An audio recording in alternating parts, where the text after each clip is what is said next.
दोस्तों, अक्सर mock test को शुरू करने से पहले आपके दिमाग में बहुत सारे क्वेश्चंस होते हैं, जैसे इन मॉक टेस्ट की मैं तैयारी कैसे करूं, मुझे किन बातों पे ध्यान देना चाहिए, क्या मैं इन मॉक टेस्ट से कुछ सीख भी पाऊंगा, या क्या मुझे इन मॉक टेस्ट को अभी देना भी चाहिए क्योंकि मेरा सिलेबस कंप्लीट नहीं हुआ है, और एक बार जब मैं अपना सिलेबस कंप्लीट कर लूंगा मुझे तब इन मॉक टेस्ट को देना चाहिए। ऐसे कई सवाल आपके दिमाग में भी चल रहे होंगे। आपके कुछ इन्हीं सवालों के जवाब आपको मिल सकते हैं इस वीडियो में, तो आप इस वीडियो को जरूर से पूरा देखें।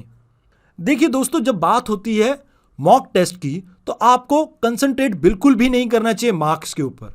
आपको फोकस करना चाहिए अपनी लर्निंग के ऊपर। मतलब आपके अगर मार्क्स कम भी आ रहे हैं ना, तो आपको चिंता नहीं करनी चाहिए। आपको अपनी कमियों को ढूंढना चाहिए और अपनी लर्निंग को इंप्रूव करना चाहिए। और जब भी आप इन मॉक टेस्ट को अटेम्प्ट करें तो आपको अनड्यू रिस्क लेने की जरूरत नहीं है। अब ऐसा मैं इसलिए कह रहा हूं, आप सभी ने टेस्ट मैच तो देखे होंगे।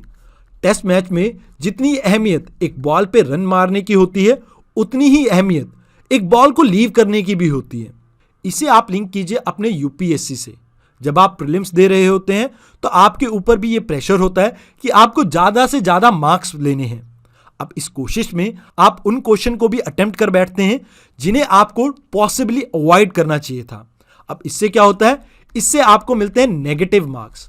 अब ये नेगेटिव मार्क्स कई बार आपके प्रीलिम्स में कम नंबर आने के कारण भी बन जाते हैं।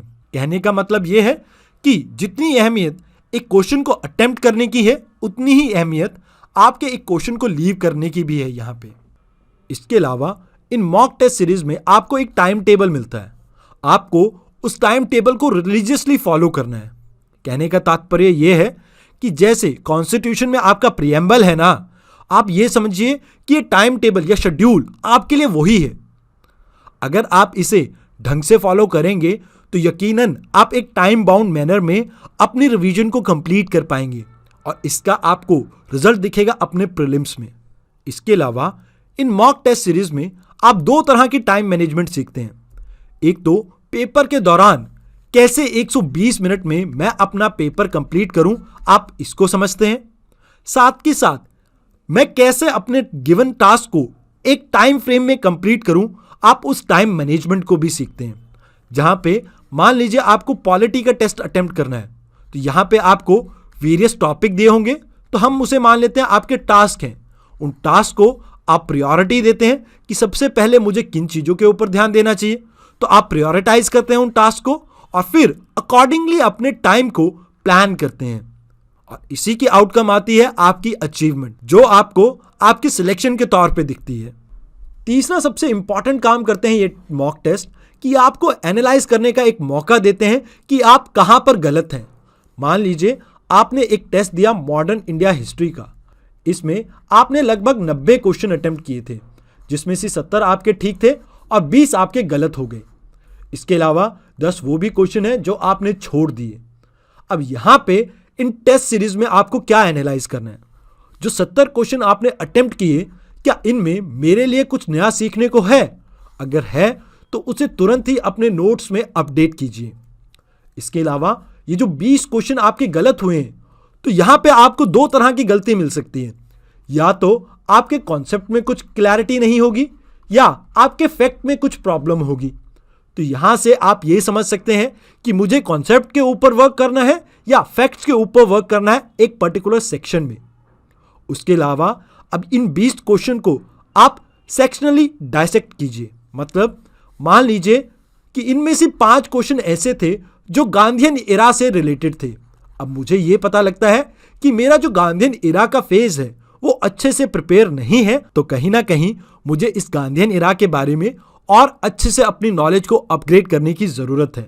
इसके अलावा जो ये 10 क्वेश्चन है जिन्हें मैं अटेम्प्ट भी नहीं कर पाया, तो यहां पे मैं ये समझने की कोशिश करूंगा कि इन टॉपिक में क्या कमियां रह गई थी। क्या ये टॉपिक मेरे पहले पढ़े हुए थे जिन्हें मैं दोहरा नहीं पाया, या ऐसे टॉपिक थे जिनके बारे में मैंने कभी सुना ही नहीं।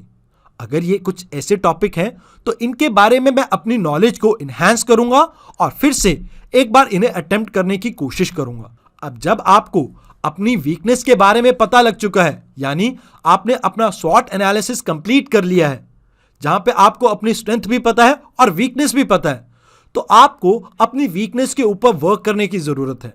मतलब आपको उन सभी टॉपिक को फिर से रिवाइज करने की जरूरत है जिनमें आपके मार्क्स कम रहे हैं। अब अगर आपके वो टॉपिक अच्छे से कवर हो जाते हैं टाइमली मैनर में, तो आपको क्या करना है, आपको इन टॉपिक के बारे में फिर से एक टेस्ट अटेम्प्ट करने की जरूरत है। अब यहां पे मैं आपको एक उदाहरण देना चाहता हूं। मान लीजिए किसी के शरीर में कोई प्रॉब्लम चल रही है। अब उसे नहीं पता कि ये प्रॉब्लम किन कारणों से हो रही है। अब इसके लिए वो डॉक्टर के पास जाता है और डॉक्टर क्या कहता है, आप टेस्ट कंडक्ट करवा के आइए और उसके बाद उनकी रिपोर्ट के बेसिस पे ही मैं आपकी परेशानी का निवारण कर सकता हूं। तो यहां पे आपकी यूपीएससी प्रिपरेशन में जो भी परेशानियां चल रही हैं या प्रॉब्लम चल रही हैं, उसको आप तभी समझ सकते हैं जब आप ये जानते हो कि आपको किन एरियाज में प्रॉब्लम है। अब इसके लिए आपको देने होंगे बहुत सारे टेस्ट, और इसी के लिए हमने ये IDMP प्रोग्राम डिजाइन किया है, जहां पे हम इंटीग्रेटेड मैनर में आपकी प्री और मेंस की तैयारी करवाते हैं। अब आपको उदाहरण के तौर पे मैं बताता हूं कि यहां पे आपको डेली 20 क्वेश्चन मिलेंगे। अब इन 20 क्वेश्चन को अगर आप अच्छे से अटेम्प्ट करेंगे तो आपके डेली बेसिस पे कम से कम एक टॉपिक अच्छे से तैयार हो जाएगा। उसके अलावा यहां पर आपको डेली 2 मेंस के क्वेश्चन प्रैक्टिस करने को मिलेंगे, जिससे आप over a period of time अपनी मेंस की आंसर राइटिंग को भी इंप्रूव कर पाएंगे। उन सब के अलावा आपको 44 MCQs के टेस्ट ऐसे मिलेंगे जो सेक्शनल बेसिस पे होंगे। मतलब एक पर्टिकुलर सेक्शन को आपने पढ़ा और आप उसका टेस्ट अटेम्प्ट कर सकते हैं।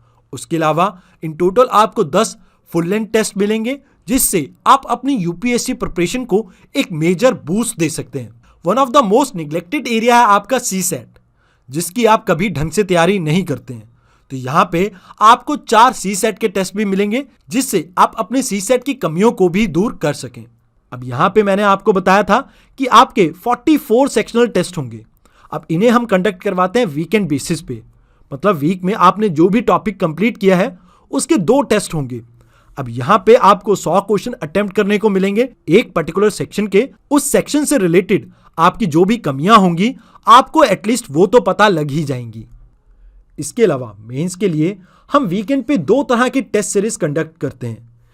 यहां पे आपको पहले सैटरडे 10 क्वेश्चंस मिलते हैं और दूसरे सैटरडे आपका एक फुल फ्लेज मेंस का टेस्ट होता है। मतलब 20 क्वेश्चन वाला एक टेस्ट कंडक्ट किया जाता है, जो कि इवेल्युएट भी होता है। कहने का तात्पर्य यह है कि पहले और तीसरे सैटरडे आपको लगभग 10 क्वेश्चन ईच मिलेंगे, वेराज दूसरे और चौथे सैटरडे आपको एक कंप्लीट फुल फ्लेज मेंस का टेस्ट मिलेगा। अब इन सभी चीजों को आप इन टोटल देखें तो आपको लगभग डेली MCQs प्लस ये वीकली MCQs को मिला के 7500 प्लस MCQs मिलते हैं। उसके अलावा आप लगभग 550 मेंस के क्वेश्चन अटेम्प्ट कर चुके हैं। अब इन मेंस के 550 क्वेश्चंस में से आपके 8 सेक्शनल टेस्ट ऐसे होंगे जो हम इवेलुएट करके देंगे। इसके अलावा आपके 4 फुल लेंथ टेस्ट को भी हम इवेलुएट करेंगे, साथ के साथ आपके 6 ऐसे टेस्ट को भी हम इवेलुएट करेंगे। अब यहां पे आपके पास एक एडिड एडवांटेज है। जैसा कि आप सभी जानते हैं कि NCERTs बेस का काम करते हैं आपके यूपीएससी प्रिपरेशन के लिए। तो यहां पे आप NCERT की टेस्ट सीरीज भी दे सकते हैं, प्लस आप NCERTs की वीडियोस को भी देख सकते हैं, जिससे आप अपने बेसिक्स को और अच्छे से मजबूत कर सकते हैं। इसके अलावा यहां पर आपको कई आंसर राइटिंग की वीडियोस भी मिलेंगी, जिससे आप इंप्रूव कर सकते हैं अपने आंसर राइटिंग की टेक्निक को, ताकि आप टाइमली अपने मेंस के आंसर राइटिंग को इंप्रूव करके अपने मार्क्स को इनहैंस कर सकें।